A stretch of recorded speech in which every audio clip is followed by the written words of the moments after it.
الحمد لله رب العالمين وأشهد أن لا إله إلا الله وحده لا شريك له ولي الصالحين وأشهد أن نبينا محمدا عبده ورسوله إمام المتقين سيد الأنبياء والمرسلين صلى الله عليه وعلى آله وأصحابه ومن تبعهم بإحسان إلى يوم الدين أما بعد.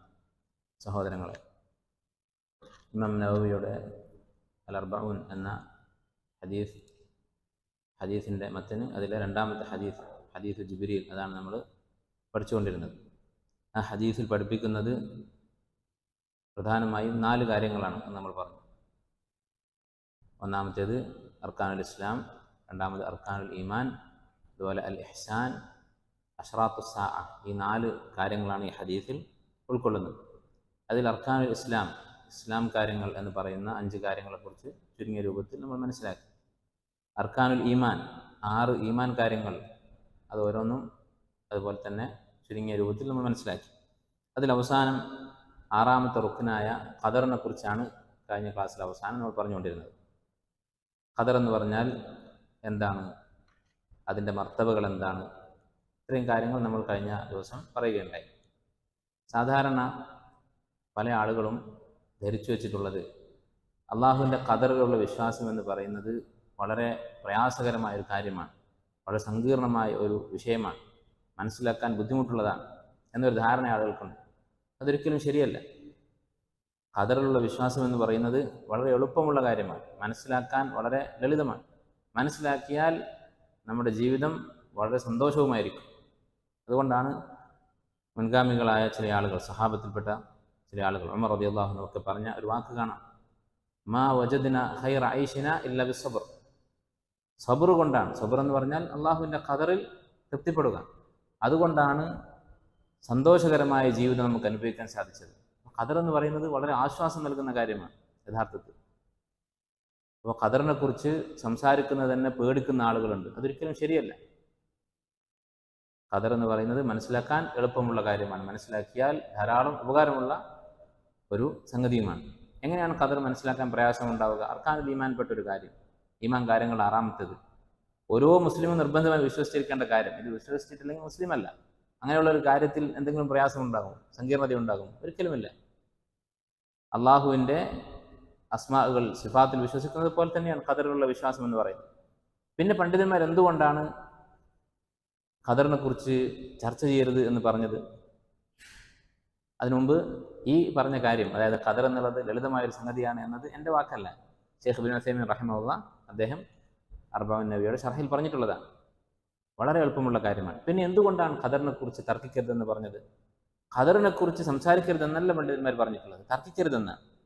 അത് ഖദറിനെ കുറിച്ച് മാത്രമല്ല, ഗൈബിയായ കാര്യങ്ങളെക്കുറിച്ചൊന്നും നമുക്ക് ആവശ്യമില്ലാത്ത തരത്തിലുള്ള ചുഴിഞ്ഞന്വേഷണം, നമുക്ക് അമല് ചെയ്യാൻ യാതൊരു ആവശ്യവുമില്ലാത്ത, നമുക്ക് വിശ്വസിക്കാൻ ആവശ്യമില്ലാത്ത അനാവശ്യമായ പഠനങ്ങളും ചർച്ചകളും അത് ഇസ്ലാം പ്രോത്സാഹിപ്പിച്ചിട്ടില്ല. ഏത് കാര്യത്തിലാണെങ്കിലും, ഖദറിനെ കുറിച്ച് മാത്രമല്ല. നമുക്കറിയാം, ഇമാം അഹ്മദ് റഹിമഹുല്ലാഹ് ഉസൂലു സുന്ന എന്ന് പറയുന്ന അദ്ദേഹത്തിൻ്റെ കിതാബ് തുടങ്ങുന്നത് 1ാമത്തെ വരി തന്നെ എന്താണ്? തർക്കുൽ ഖുസൂമാത്തി ഫിദ്ദീൻ, ദീനിൻ്റെ കാര്യത്തിൽ തർക്കങ്ങൾ ഉപേക്ഷിക്കുക. അതെല്ലാ കാര്യത്തിലും ബാധകമാണ്, ഖദറിൻ്റെ കാര്യത്തിൽ മാത്രമുള്ളതല്ല.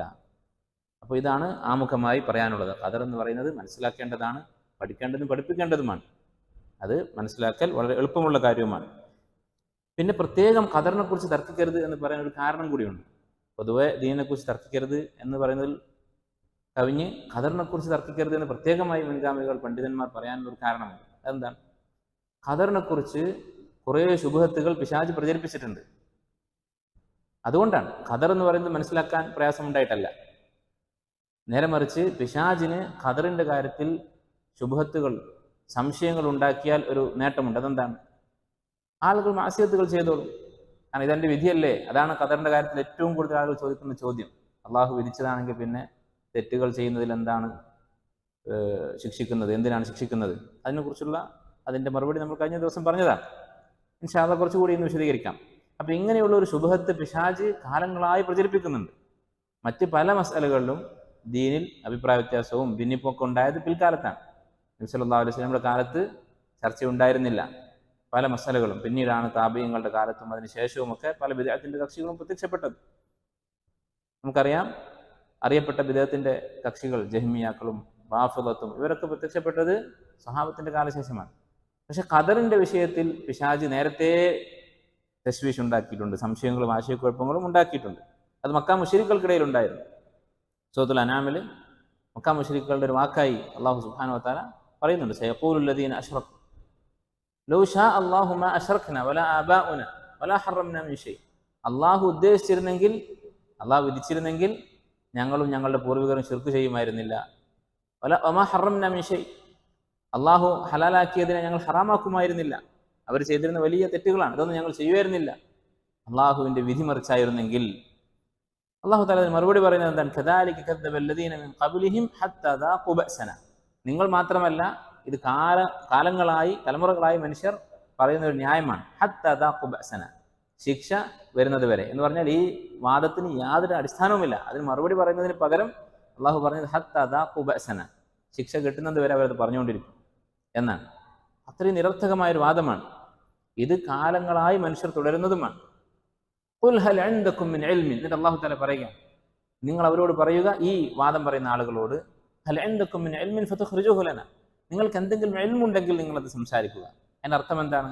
ഈ പറഞ്ഞ വാദം ഒരു ഇൽമേ അല്ല, ഒരു അടിസ്ഥാനമില്ലാത്തൊരു കാര്യമാണ്. ഇൻ തത്തബിഊന ഇല്ല ദന്ന വഇൻ അൻതും ലാ തഖ്റുസൂൻ, നിങ്ങൾ ഊഹത്തെ മാത്രമാണ് പിന്തുടരുന്നത്, നിങ്ങൾ ഇരുട്ടിൽ തപ്പിക്കൊണ്ടിരിക്കുകയാണ് എന്ന് പറഞ്ഞാൽ ഖദറിനെ തെളിവാക്കിക്കൊണ്ട് മാസിയത്ത് ചെയ്യുക. അൽ ഇഹ്തിജാജു ബിൽ ഖദർ അലൽ മാസിയ, മാസിയത്തിന് ഖദറിനെ ഒരു ന്യായമാക്കുക എന്നത് ഒരു ഊഹവും ഇൽമിന്റെ യാതൊരു അടിസ്ഥാനമില്ലാത്ത കാര്യവും ഒരു എന്താ പറയുക തർക്കുത്തരം മാത്രമാണ്. അതിൽ യാതൊരു ന്യായവുമില്ല എന്നതുകൊണ്ടാണ് അല്ലാഹു തആല അവർക്ക് ഒരു മറുപടി പോലും പറയാതെ ശിക്ഷയെക്കുറിച്ചും അതുപോലെ തന്നെ അതൊരു ഊഹമാണെന്നും ഒക്കെ പറയാനുള്ള കാരണം. നമ്മളത് വിശദീകരിച്ചതാണ്. കാരണം മനുഷ്യന് അല്ലാഹു സ്വാതന്ത്ര്യം നൽകിയിട്ടുണ്ട് എന്നത് വഹ്യ് കൊണ്ടും നമ്മുടെ അഖൽ കൊണ്ടും സ്ഥിരപ്പെട്ട കാര്യമാണ്. ഭൗതികമായ കാര്യങ്ങളിൽ നമ്മളെല്ലാവരും അത് ജീവിതത്തിൽ പ്രയോഗിക്കുന്നവരുമാണ്, അല്ലെ? ജോലി ചെയ്താലേ നമുക്ക് വരുമാനം ഉണ്ടാവുകയുള്ളൂ. അള്ളാഹു വിധിച്ചാൽ ജോലി ചെയ്താലും വരുമാനം ഉണ്ടായിക്കൊള്ളണമെന്നില്ല. ഒരു സബബ് മാത്രമാണ് ജോലി. പക്ഷെ നമ്മളെല്ലാവരും ജോലി ചെയ്യുന്നവരാണ്. എന്തുകൊണ്ടാണ്? നമ്മൾ അള്ളാഹുവിൻ്റെ ഖദർ ഇങ്ങനെ ആവട്ടെ എന്ന് പ്രതീക്ഷിച്ചുകൊണ്ട് ആ സബബ് സ്വീകരിക്കുന്നു. അത്ര തന്നെയുള്ളൂ ഇബാദത്തുകളുടെയും കാര്യം. അള്ളാഹുവിൻ്റെ ഖദർ നമ്മൾ ഇബാദത്തുകൾ ചെയ്യും, അത് ഫലമായി നമ്മൾ സ്വർഗത്തിൽ പ്രവേശിക്കും, മരണം വരെ നമ്മൾ ദീനിൽ ഉറച്ചു നിൽക്കും എന്നൊക്കെ ആവട്ടെ എന്ന് വിചാരിച്ചുകൊണ്ട് ഇബാദത്തുകൾ ചെയ്യുക. ലോകത്ത് ഇന്നേ വരെ ഒരു മനുഷ്യനും പറഞ്ഞിട്ടില്ല, ഞാൻ ഭക്ഷണം കഴിച്ചാലും കഴിച്ചിട്ടില്ലെങ്കിലും അള്ളാഹു വിധിച്ചാലേ വിശപ്പ് മാറുകയുള്ളൂ, അതുകൊണ്ട് ഞാൻ കഴിക്കുന്നില്ല എന്നാരും പറയുന്നില്ല. എല്ലാവരും അക്കാര്യത്തിൽ ഖദറിന്റെ വിഷയത്തിൽ പൂർണ്ണ ബോധ്യമുള്ളവരാണ്. മുസ്ലിമും അല്ലാത്തവരും എല്ലാവരും. ഭക്ഷണം ഒരു സബബാണ്, ആ സബബ് സ്വീകരിക്കണം.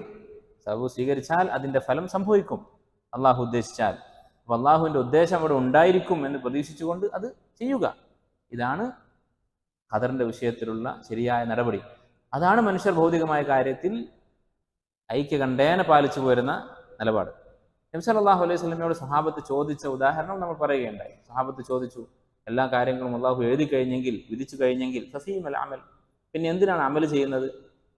നോക്കൂ, നബി സല്ലല്ലാഹു അലൈഹി വസല്ലം അവർക്ക് കൊടുത്ത മറുപടി അത് നമ്മൾ സൂക്ഷ്മമായി നിരീക്ഷിച്ചാൽ നമ്മൾ കഴിഞ്ഞ ദിവസം നമ്മൾ വിശദീകരിച്ച കാര്യങ്ങളൊക്കെ അതിൽ നമുക്ക് കാണാൻ സാധിക്കും. എന്താണ് നമ്മൾ പറഞ്ഞത്? മനുഷ്യന് സ്വാതന്ത്ര്യമുണ്ട്, എന്നാൽ അള്ളാഹുവിൻ്റെ ഉദ്ദേശമേ നടക്കുകയുള്ളൂ. ഇതാണ് ഖദറിന്റെ ചുരുക്കം.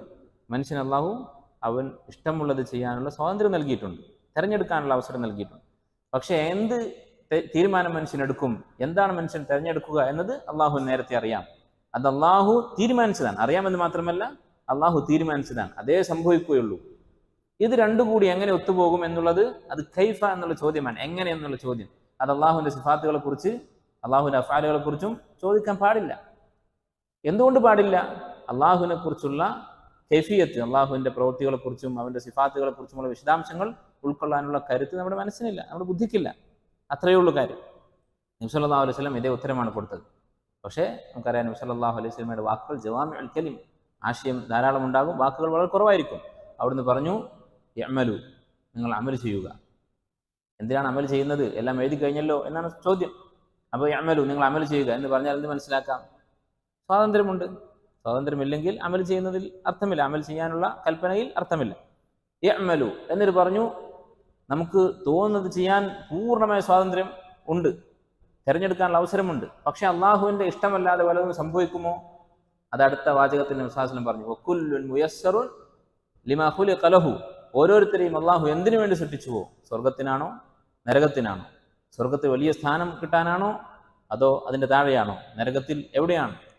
ഇതിന് അനുസരിച്ച് അഥവാ ഈ തീരുമാനത്തിനനുസരിച്ച് മുയസ്സറുൻ, അള്ളാഹു അവൻ്റെ കാര്യം എളുപ്പമാക്കും. അവൻ ചെയ്യുന്ന അമൽ അതിനനുസരിച്ച് വരികയുള്ളൂ. അപ്പോൾ ഈ രണ്ട് കാര്യവും നബി സല്ലല്ലാഹു അലൈഹി വസല്ലം ആറ്റിക്കുറുക്കി ഈ രണ്ട് വാചകങ്ങളിലായി പറഞ്ഞു കൊടുത്തു. അതാണ് ഖദറിൻ്റെ വിഷയത്തിൽ നമുക്ക് പറയാനുള്ളതിൻ്റെ ചുരുക്കം.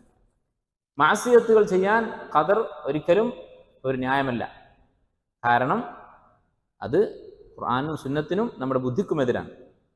കഴിഞ്ഞ ദിവസം നമ്മൾ പറഞ്ഞു, വമാ തശാഊന ഇല്ലാ അൻ യശാ അല്ലാഹ്.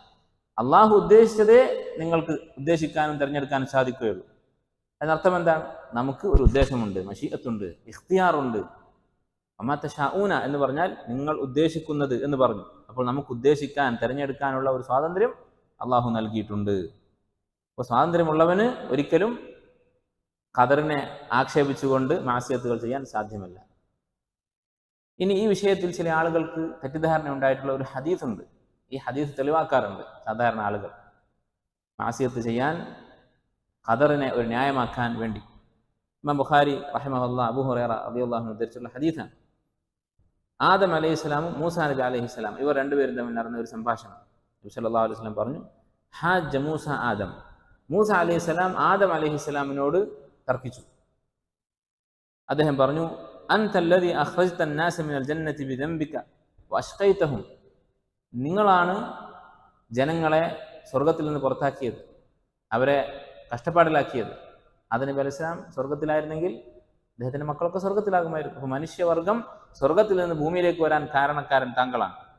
ഖാല, അപ്പോൾ ആദം അലൈഹിസ്സലാം പറഞ്ഞു, യാ മൂസ അൻതല്ലദീ ഇസ്തഫാക അല്ലാഹു ബിരിസാലതിഹി വബികലാമിഹി.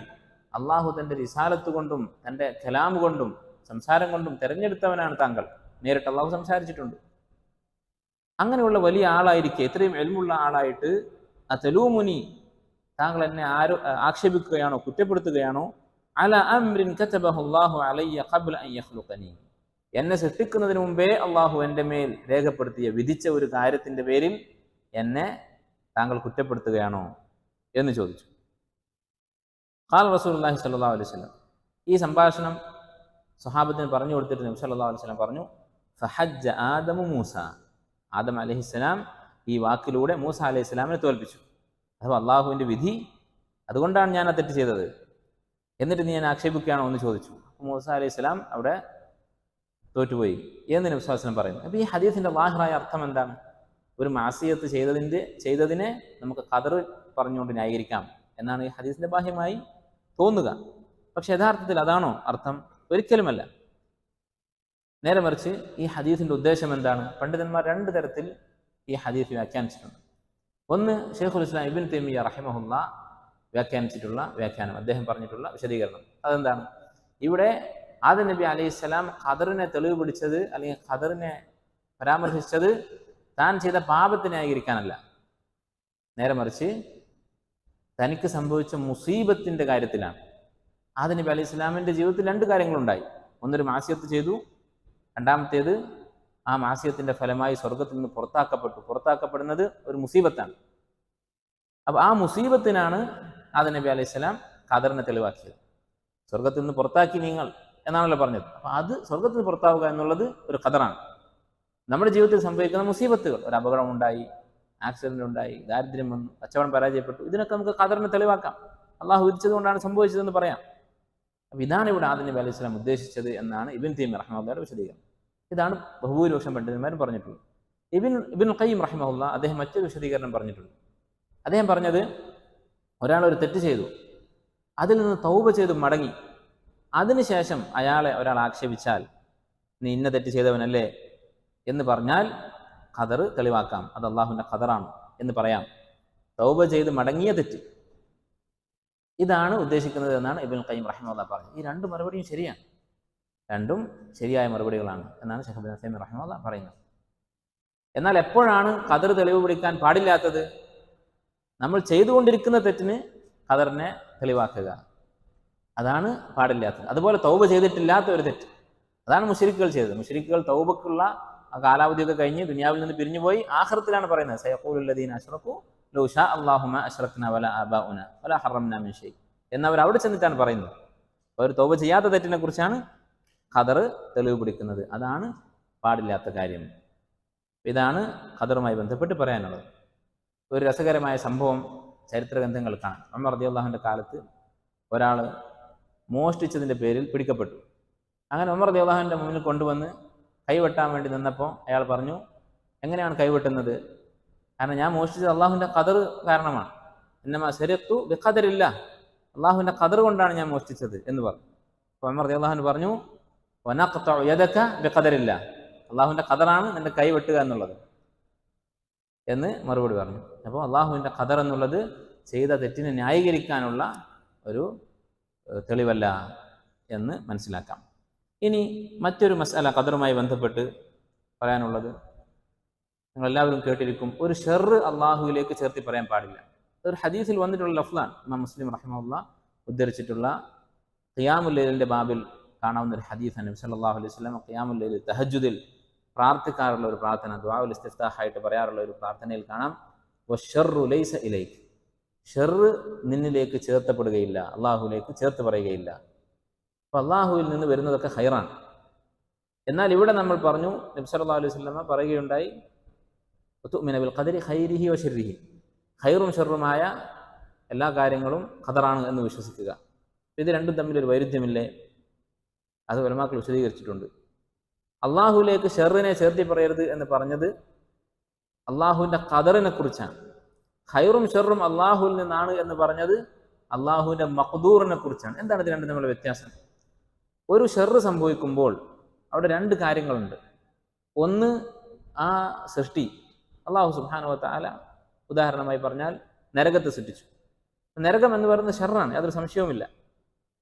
അപ്പോൾ നരകത്തെ സൃഷ്ടിക്കൽ എന്ന ഒരു പ്രവൃത്തി അവിടെ ഉണ്ട്, നരകം എന്ന് പറയുന്ന സൃഷ്ടി അവിടെയുണ്ട്. ഇതിൽ നരകത്തെ സൃഷ്ടിക്കൽ എന്നുള്ളത് അള്ളാഹുവിൻ്റെ ഖദറാണ്, അള്ളാഹുവിൻ്റെ പ്രവൃത്തിയാണ്. നരകം എന്ന് പറയുന്നത് മഖ്ദൂറാണ്, അള്ളാഹു വിധിച്ച് സൃഷ്ടിച്ചു വിട്ട ആ വസ്തു. ഈ വസ്തുക്കളിൽ ഷർറുണ്ടാവും. നരകത്തിൽ ഷർറുണ്ട്, ശൈത്താൻ ഷർറാണ്, അതൊക്കെ അള്ളാഹുവിൻ്റെ സൃഷ്ടികളാണ്. പക്ഷെ നരകത്തെ സൃഷ്ടിക്കൽ എന്ന് പറയുന്ന കാര്യമോ അത് ഷർറാണോ? അത് ഷർറല്ല. എന്തുകൊണ്ട് ഷർറല്ല? അതിന് പണ്ഡിതന്മാർ പറയുന്ന വിശദീകരണം, ലോകത്തുള്ള ഏതൊരു ഷർറ് പിടിച്ച സാധനവും, നരകമാകട്ടെ ശൈത്താനാകട്ടെ മറ്റ് രോഗങ്ങളാവട്ടെ, നമ്മൾ ഷർറായി കാണുന്ന എന്തൊരു കാര്യവും അത് രണ്ടാലൊരു നിലക്ക് അതിൽ ഖൈറുണ്ടാകും. ഒന്ന്, അത് ഖൈർ എന്താണ് എന്ന് നമുക്ക് പഠിപ്പിച്ചു തരും, ഖൈറിനെ കുറിച്ച് നമുക്ക് പഠിപ്പിച്ചു തരും. ഒന്നുകിൽ അങ്ങനെ ഒരു കാര്യം അതിലുണ്ടാകും. ഷർറായി നമ്മൾ കാണുന്ന ഏതൊരു വസ്തുവും ഒരു ഖൈറിനെ കുറിച്ചുള്ള ഒരു ബോധം നമുക്ക് തരുന്നുണ്ടാകും. രണ്ടാമത്തെ ഒരു മാർഗം, ഷർറായിട്ടുള്ള കാര്യങ്ങൾ ഖൈറിലേക്ക് എത്തിക്കും.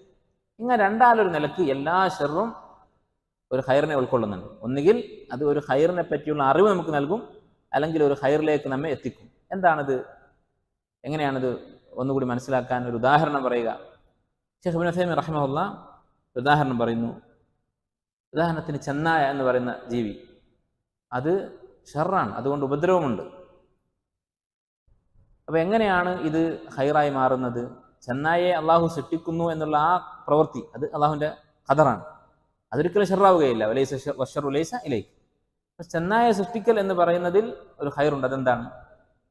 നമ്മൾ പറഞ്ഞു, ഓരോ വസ്തുവിലും ഒരു ഖൈറുണ്ടാകും. അതൊന്നുകിൽ അതൊരു ഖൈറിനെ പറ്റി നമുക്ക് പഠിപ്പിച്ചു തരും, അല്ലെങ്കിൽ അത് നമുക്കൊരു ഖൈറ് മറഞ്ഞ നിലക്ക് എത്തിക്കും. ഒന്നാമത്തേത് എന്താണ്? അതൊരു ഖൈറിനെ പറ്റി നമുക്ക് പഠിപ്പിച്ചു തരും. ശൈഖ് ഇബ്നു ഉസൈമീൻ പറയുകയാണ്, ചെന്നായെ അള്ളാഹു സൃഷ്ടിച്ചു. ചെന്നായ എന്ന് പറയുന്നത് മനുഷ്യൻ പേടിക്കുന്നതാണ്. യാക്കൂബ് അലൈഹി സ്വലാമിൻ്റെ യൂസുഫ് അലൈഹി സ്വലാമിൻ്റെയും കഥയിൽ എന്താണ് പറഞ്ഞത്? അഖാഫു അൻ യഅകുലഹു ദിഅ്ബ്, ചെന്നായ അവനെ തിന്നുമെന്ന് ഞാൻ പേടിക്കുന്നു. അപ്പം മനുഷ്യനെ തിന്നുന്ന ജീവിയാണ്. ചെറിയ കുട്ടികളെയൊക്കെ കൊന്നുകളയാൻ സാധ്യതയുണ്ട് ചെന്നായ. ഇബ്നു ഉസൈമീൻ പറയുന്നു, ഇത് നമുക്ക് മറ്റുള്ള ജീവികളുടെ ഖൈറിനെ കുറിച്ച്, അതിൽ അള്ളാഹു നമുക്ക് നൽകിയിട്ടുള്ള നിഅമത്തിനെ കുറിച്ച് നമ്മെ ഓർമ്മപ്പെടുത്തുന്നുണ്ട്. ഒട്ടകം വലിയൊരു ജീവിയാണ്. ഒട്ടകം, ഒരു ചെന്നായയും ഒട്ടകവും നമ്മൾ എത്ര വ്യത്യാസമുണ്ട് അതിൻ്റെ വലുപ്പത്തിൻ്റെ കാര്യത്തിൽ. ഇത്രയും വലിയ ഒട്ടകം മനുഷ്യന് കീഴൊതുങ്ങി തരുന്നു. അതിൻ്റെ മുകളിൽ കയറിയിരുന്ന് ചെറിയ കുട്ടികൾ വരെ സഞ്ചരിക്കുന്നു. എന്നാൽ അതിനേക്കാൾ എത്രയോ ചെറിയ ചെന്നായ മനുഷ്യന് കൊല്ലുന്നുണ്ട്. അള്ളാഹു ഉദ്ദേശിച്ചിരുന്നെങ്കിൽ ഈ ഒട്ടകം അതിനും വലിയ അപകടകാരിയാവുമായിരുന്നു. അള്ളാഹു സുബ്ഹാനഹു വ തആല ഇതിനെ നമുക്ക് കീഴൊതുക്കി തന്നു എന്ന കാര്യം മനസ്സിലാക്കാൻ ഈ ചെന്നായ കൊണ്ട് നമുക്ക് ഉപകാരമുണ്ട്. ഇത് ഒരു ഉദാഹരണം. അല്ലെങ്കിൽ ഈ വസ്തു ഒരു ഖൈറിലേക്ക് നമ്മെ എത്തിക്കുന്നതായിരിക്കും. ഏതുപോലെ? ഇബ്നു ഉസൈമീൻ തന്നെ റബ്ബാനിന്റെ ഷറഹിൽ പറയുന്ന ഒരു ഉദാഹരണം കാണാം. അല്ലാഹു സുബ്ഹാനഹു വ തആല പറഞ്ഞു, ദഹറൽ ഫസാദു ഫിൽ ബർരി വൽ ബഹ്ർ, കരയിലും കടലിലും ഫസാദ് വ്യാപകമായിരിക്കുന്നു. ബിമാ കസബത് ഐദിൻ നാസ്, ജനങ്ങളുടെ കൈകൾ പ്രവർത്തിച്ച കാര്യങ്ങൾ നിമിത്തം, അഥവാ മാസിയത്തുകൾ കാരണം. മാസിയത്തുകളാണ് എല്ലാ ഫസാദിന്റെയും അടിസ്ഥാന കാരണം. അപ്പോൾ മാസിയത്തുകൾ കാരണം കരയിലും കടലിലും കുഴപ്പങ്ങൾ ഉണ്ടാകുന്നു. ബിമാ കസബത് ഐദിൻ നാസ്, എന്തിനു വേണ്ടിയാണ്? ഈ മാസിയത്തുകൾ കൊണ്ടുണ്ടായ മുസീബത്തുകൾ, സാധനങ്ങളുടെ വില കൂടുന്നു, ഭൂമിയിൽ നിർഭയത്വം നഷ്ടപ്പെടുന്നു, കൊലപാതകം വർദ്ധിക്കുന്നു, മറ്റെന്തൊക്കെ മുസീബത്തുകളുണ്ടോ അതെല്ലാം സംഭവിക്കുന്നത് എന്തിനു വേണ്ടിയാണ്? ലഅല്ലഹും യർജിഊൻ. ظهر الفساد في البر والبحر بما كسبت أيدي الناس لنذيقهم بعض الذي عملوا لعلهم يرجعون. മനുഷ്യൻ മടങ്ങാൻ വേണ്ടി, തൗബ ചെയ്ത് അള്ളാഹുലേക്ക് മടങ്ങാൻ വേണ്ടി. അപ്പോൾ നമ്മൾ ചെയ്ത മാസിയത്താണ് ഈ മുസീബത്തിന്റെ കാരണമെന്ന് മനസ്സിലാക്കി നമ്മൾ അള്ളാഹുലേക്ക് മടങ്ങാൻ വേണ്ടി. അതുപോലെ നരകത്തിന്റെ കാര്യത്തിൽ ഉലമാക്കൾ പറഞ്ഞത് കാണാം. നരകത്തെ അള്ളാഹു എന്തുകൊണ്ട് സൃഷ്ടിച്ചു? എന്തിനു സൃഷ്ടിച്ചു? അതിന്റെ പിന്നിലെ ഹിക്മത്ത് എന്താണ്? ചില മുൻഗാമികൾ പറഞ്ഞത് കാണാം. നരകമെന്ന് പറയുന്നത് അള്ളാഹുവിന്റെ ഒരു ചാട്ടവാറാണ്. ആ ചാട്ടവാറ് കൊണ്ട് അള്ളാഹു മുഅ്മിനീങ്ങളെ സ്വർഗത്തിലേക്ക് അടിച്ചു തെളിക്കുന്നു, അവരെ സ്വർഗത്തിലെത്തിക്കുന്നു. കാരണം നരകത്തെക്കുറിച്ച് ഓർത്തിട്ട് ആളുകൾ ഇബാദത്തുകൾ ചെയ്യും, അങ്ങനെ സ്വർഗത്തിലെത്തും. അപ്പൊ ഈ രണ്ടാലൊരു നിലക്ക് ഏതൊരു ഷെറും അത് അള്ളാഹു സൃഷ്ടിച്ചു എന്നതിൻ്റെ നിലക്ക് അതിലൊരു ഖൈറുണ്ടായിരിക്കും. അള്ളാഹുവിന്റെ ഖദർ എന്നുള്ള നിലക്ക് അത് ഖൈറായിരിക്കും. അപ്പൊ ഇതാണ് വശ്ശർറു ലൈസ ഇലൈക് എന്ന് പറഞ്ഞതിൻ്റെ താല്പര്യം. ഇത്രയും കാര്യങ്ങളാണ് ഖദറുമായി ബന്ധപ്പെട്ട് പറയാൻ ബാക്കിയുണ്ടായത്.